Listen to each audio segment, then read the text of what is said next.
The Lebanese army fights the Islamic State group in a town near the border with Syria. But as Arsal falls out of government control, how serious is the threat to an already volatile Lebanon? This is Inside Story.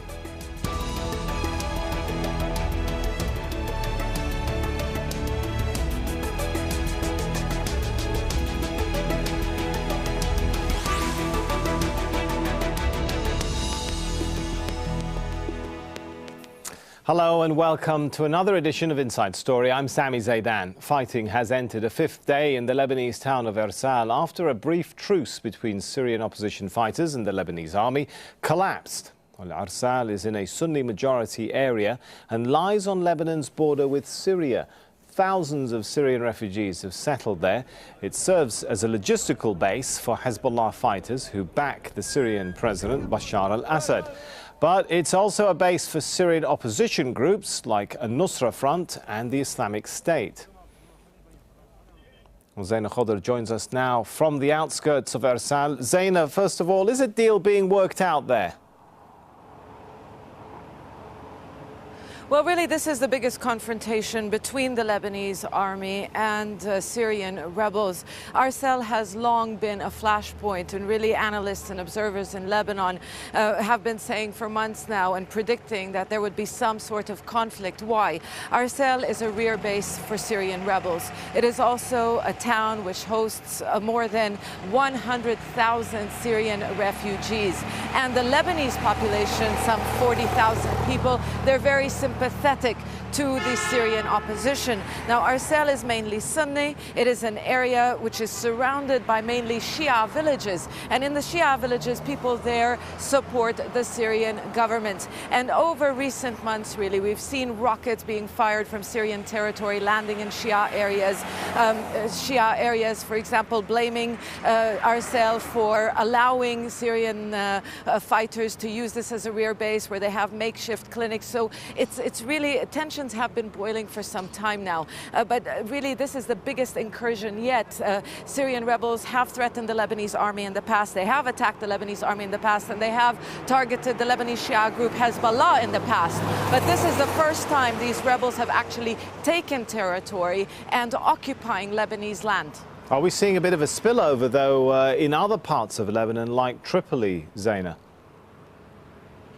The events in Arsal is a spillover of the Syrian conflict in Tripoli in the north of the country.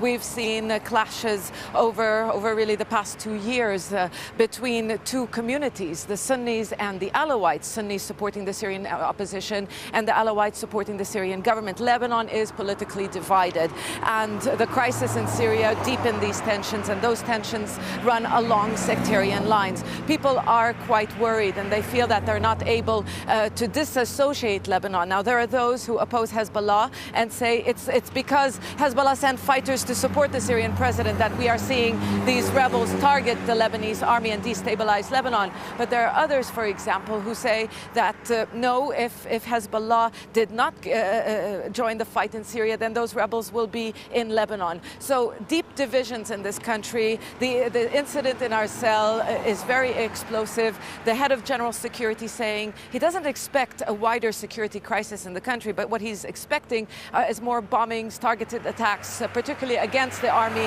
and against Hezbollah. But right now, the majority of the Lebanese people are rallying behind the Lebanese army. The only really institution for now is being seen as neutral, but there are still some, we can call them extremist voices in Lebanon, who believe that the Lebanese army is working hand in hand with the Syrian government as well as Hezbollah.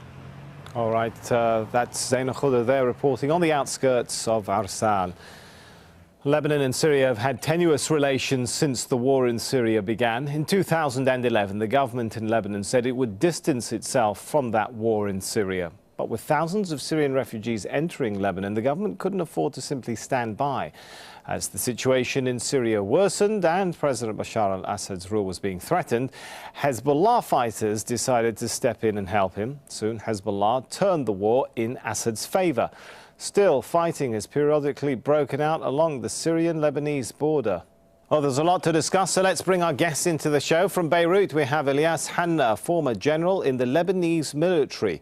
From London, Fawaz Gerges, chairman of the Contemporary Middle Eastern Studies programme at the London School of Economics and the author of The Rise and Fall of Al-Qaeda. Also from Beirut, Kamel Al-Wazni, political analyst and founder of the Center for American Strategic Studies in Beirut, a think tank that covers regional issues. Good to have you with us, gentlemen. If I could start with Ilyas Hanna, first of all. Irsal is a strategically important place, isn't it? It's close to the border with Syria. It's also a lone Sunni populated area in the Hezbollah-dominated Beqa Valley, right?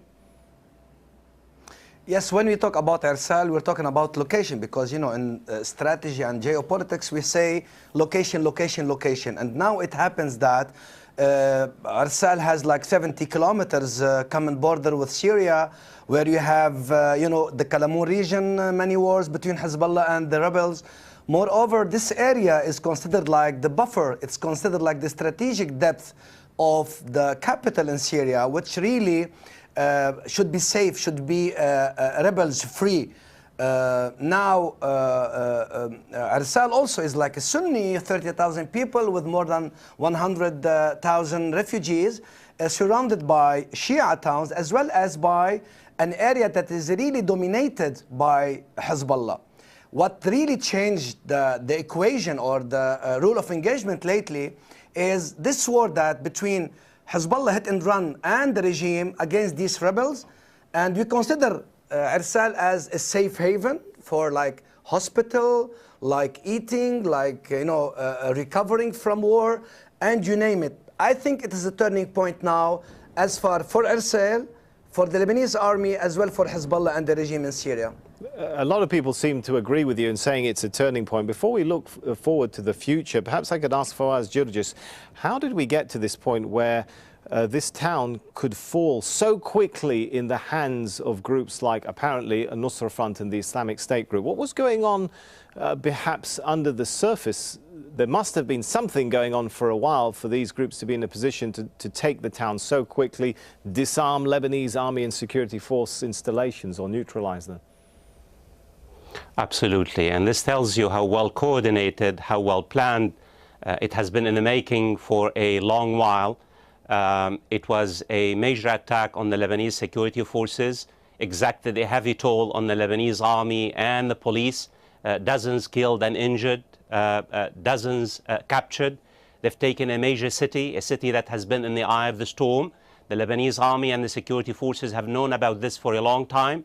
Even Hezbollah has known about this a long time and warned about it. It tells you that what has happened in the Kalamour region in the last year or so, after the major advances by the Syrian army and Hezbollah against the Syrian rebels, between 3,000 and 5,000 rebels basically escaped to the mountains and the areas, the buffer zones between Lebanon and Syria. And they have been hunted down by both the Syrian army and Hezbollah, and they're carrying out hit-and-run attacks against the Syrian army. Irsal, as my earlier colleague has said, is very, very important for the armed groups. It's a logistical base. It's a strategic base. It's a base where many of the families of the fighters are located. And by attacking Irsal, taking hold of Irsal, basically they have changed the rules of engagement. They have taken war to the heart of the Hezbollah area. And in fact, I would argue that all this talks about the Nusra Front and the Islamic State pulling out of Irsal is wishful thinking. Because to pull out of Irsal into Syria, back to Syria, this would be suicidal. Because they would be hunted down by both Hezbollah and Syria. This is a long, prolonged, difficult battle. It would take not only days, but weeks. It has major implications, not only for the Syrian conflict, but also for the security situation in Lebanon, at least in the midterm. Kamel Al-Wazni, how do you think Hezbollah will be reading events in Irsal? Will they be reading it in that way, that this is an attempt by some of the groups opposed to the Syrian regime, their attempt to take the fight to Hezbollah in its strongholds? Or was this simply, as seems to be reported by some of the media quoting sources in the group Islamic State, that they're on the defensive, that they were perhaps provoked, as they would see it, into action, into a military confrontation in Irsal after the arrest of a commander that they find favour with? Well, obviously, Hezbollah been in a fighting with these groups for a very long time. You have to remember that a lot of the car bombing that exploded in the suburb of Beirut and throughout the Shiite area came directly from Arsal. And recently, some of these people were killed in Arsal, where the manufacturer of these car bombs. I think Hezbollah is looking very carefully. He knows it's very critical for the Lebanese army to finish this operation. And I think Hezbollah will be ready to support the Lebanese forces if it's needed, as most of the Lebanese think as this operation is a war against extremists and against terrorists. We just heard Mr. Saad al-Hariri, the ex-prime minister, just came with a conference, put in 1 billion from Saudi donation, taking a strong position. If Saad al-Hariri is taking a strong position, what would you think Hezbollah will do at this point? Especially, this is the background of Hezbollah, the area that he thinks this is the main area that he has to protect, and it's very strategically, as everybody said, for Hezbollah and for Syria to eliminate these extremists from that area. I think the battle will be tough and strong, but this Arsal been a resort for these extremist terrorist organization for a very long time, and I think this time it's time to close that resort, and I think it will happen with some losses and casualty. The term extremists and terrorists, of course, is a term which all groups seem to exchange with each other, especially in that region. Let's bring in Elias Hanna once again.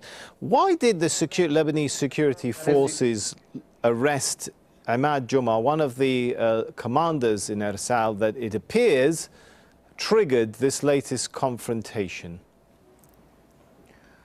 I don't think that Jum'a is, the trigger for all of this. However, the army has a list to arrest people that Jum'a that participated and, like a terrorist organization. Moreover, I would like to comment on something that was said, that Hezbollah is a win-win situation today.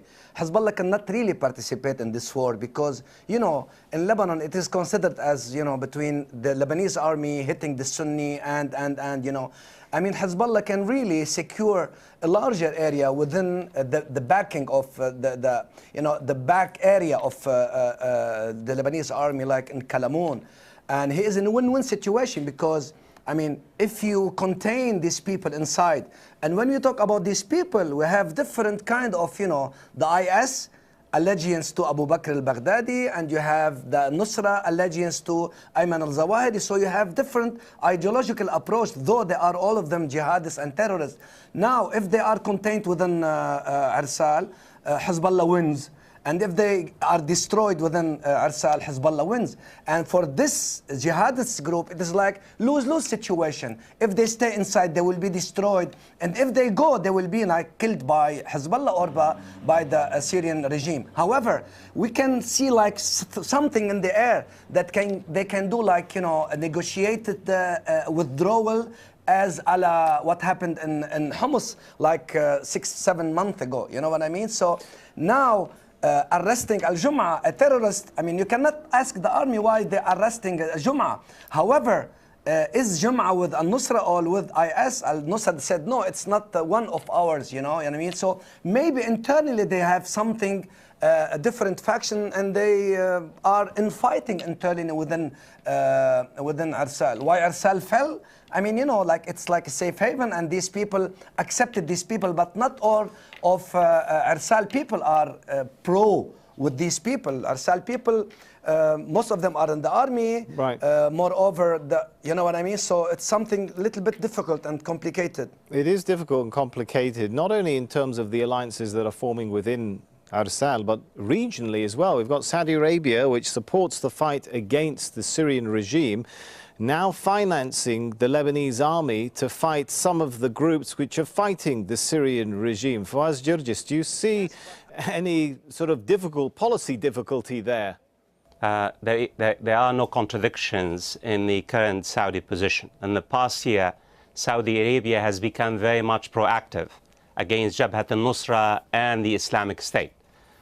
Saudi leaders now fully recognize the critical threat that the Islamic State and the jihadist groups represent not only the social fabric of the Arab world, but even to regional security and peace. As you well know, Sami, Saudi Arabia has classified many elements as terrorist and has taken an active role.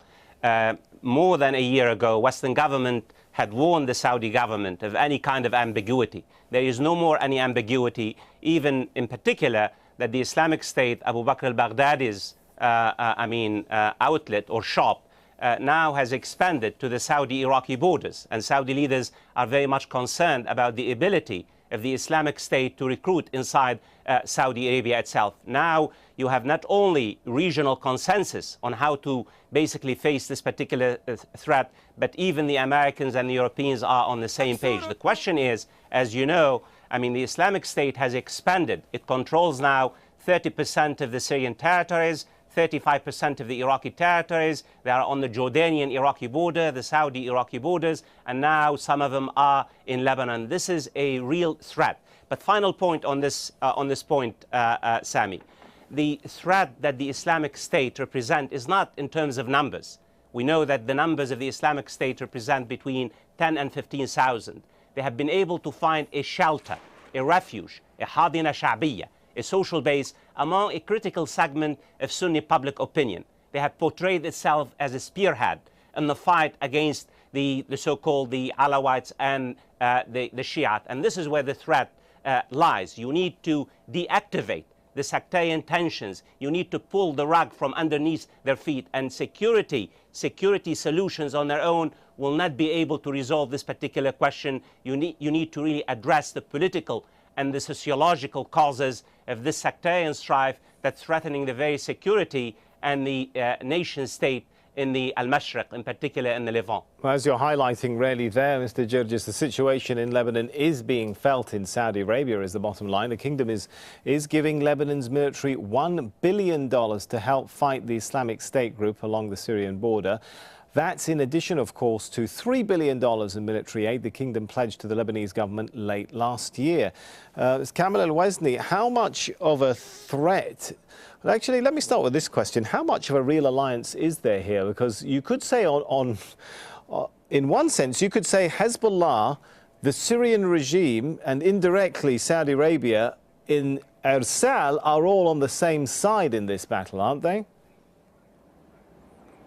Well, this is really the surprise of this confrontation, how strong Saudi Arabia came and how strong Saad al-Hariri actually making, just like a few hours from now, a press conference making today a statement about how they can allocate that $1 billion to support the Lebanese army. The Lebanese army need of a lot of help in terms of military and assistance. But is this anything more than a temporary alliance to finish a common enemy in one spot? Well, I think at this point, the Saudi felt the pinch for a very long time. They supported al-Nusra, they supported some of these extremists in the fight against Syria. And of course, they don't have like for Hezbollah in Lebanon or any place. But the fact that today al-Nusra and Islamic State, or the Islamic State in the border of Saudi Arabia and on the border of Jordan, start to represent an imminent threat against Saudi Arabia, I think this is the turning point where the Saudi Arabia felt they have to fight back and they have to actually assess their enemy in terms of danger. And they think now maybe the Islamic State is a dangerous, the highest level of danger to the Saudis. And for that, I think they gave their man in Lebanon to go ahead and make the statement, because we heard a lot of these future members of the parliament who were against the army. They came very strong, and we see the confrontation between the supporter of these future member against the Lebanese army in Tripoli. I think today we can say maybe there's a marriage of convenience between Hezbollah and the Saudi on fighting, and the Syrian in fighting and confronting the Islamic State in Lebanon. And hopefully this will expand to throughout the region, because they're really a threat and they Right. are considered by everybody as a All right. terrorist organization, Let me jump in including the here. United States and Let me jump in Lebanon. here. Let me bring in Ilyas Hanna. Do you see that there is any long-term strategic realliance going on in the policies of countries and how they approach the Syrian conflict? I think that Saudi Arabia is really within, I mean, since 1 year, Saudi Arabia is remaking its image because it was, you know, labeled as really supporting terrorist organization. When they have changed internally, the decision makers internally, they went into like, you know, list of terrorist organization, the Muslim Brotherhood, Al-Nusra, and the ISIS. Now they are in different approach. Why should be labeled like terrorist, you know, like backing terrorism? Now Saudi Arabia is in a dilemma, I guess, because, I mean, this Jabhat al-Nusra and, you know, IS are really helping them indirectly to limit the power or power projection of Iran, as well as for the Syrian regime. But on the other hand, they are a major threat ideologically as well as, and you name it, against Saudi Arabia. So this balance between Saudi Arabia is a wise approach. What about the threat, However, Ilyas, Mr. Hanna, what about the threat to the Lebanese state? You said earlier you felt that these fighters, the IS and Nusra Front, are in a lose-lose situation. If they stay in Arsal, they're going to be bombed to smithereens, perhaps, and if they go to Syria, they're going to be eliminated by Assad's forces. Aren't we assuming here that that's the only two options available to them? What's to prevent them propping up in another part of Lebanon that perhaps we're not even thinking about, and surprise the world as they did in Arsal? I don't think they will pop up. We will witness some minor problems, not existential for the Lebanese state, neither for the army nor for Hezbollah. I mean, when you talk about the IS in Iraq, it's like contiguous country between Iraq and Syria. I mean, in Syria, when you talk about Arsal, it's small, tiny little place surrounded. It is not really contiguous and surrounded from all places. You know what I mean? It's not an existential threat. However, if you follow the Sunni stance, the Sunni reaction, especially former Prime Minister Saad al-Hariri, what he's saying, you know, it's like really, backing the army. They don't have a safe haven in Lebanon. Moreover, the last press conference or the speech of King Abdullah of Saudi Arabia, it's like falls within backing the Lebanese army and the Lebanese state. All right, we've got just a couple of minutes, so let me bring Fawaz Gerges into the discussion again. We've seen Nusra Front and the Islamic State group fighting each other inside Syria, and now apparently they're allies. Is this a temporary alliance, or has there been something of a realignment of policy objectives amongst some of the anti-Bashar al-Assad groups? I think there is all-out war between Jabhat al-Nusra and Daesh, or the Islamic State inside Syria. They have decimated al-Nusra Front in al-Ruqqa, in Deir ez-Zor, in the countryside of Aleppo. But the reason why there is a kind of a joining of ranks between al-Nusra and the Islamic State in Arsal, for the simple reason, Sami. They are being hunted down by the Syrian army and Hezbollah in the Qalamun. It's an existential threat. Basically, they either unite or die. They came to Arsal to defend their very existence. So is this the last stand for these groups, do you think? Absolutely. Even though we are already, according to some of the mediators in Arsal, some of the Lebanese, there are major differences between the position of Jabhat al-Nusra and the position of the Islamic State. They're disagreeing over tactics and strategy. Final point about what the militants want in Arsal. I think you're going to see basically talks about a way out. They want a way out, not just to go to Syria. You're going to see probably a kind of a demands to pull them out of Arsal into areas where Syrian opposition exists, either in Aleppo or some areas in al-Ruqqa. This is the position because the armed man in Arsal cannot afford to go back to Syria basically from Arsal. This would be collective suicide. So the talks will drag on for a long time. This is a long battle. It's a very costly battle, but I think the Lebanese people are rallying around the army. If there is a political consensus, the Lebanese army and the Lebanese state will be able to weather this particular storm. I hope that both Hezbollah and its opponents in Lebanon can really use this particular point in order to reconcile and begin the process of reconciliation. Let's end on the point of reconciliation and thank our guests, Ilyas Hanna, Kamel Al-Wazni and Fawaz Gerges. And of course, thank you for watching. You can leave your comments on facebook.com/AJ Inside Story or go to @AJ Inside Story on Twitter. I'm Sami Zaidan. Thanks for watching.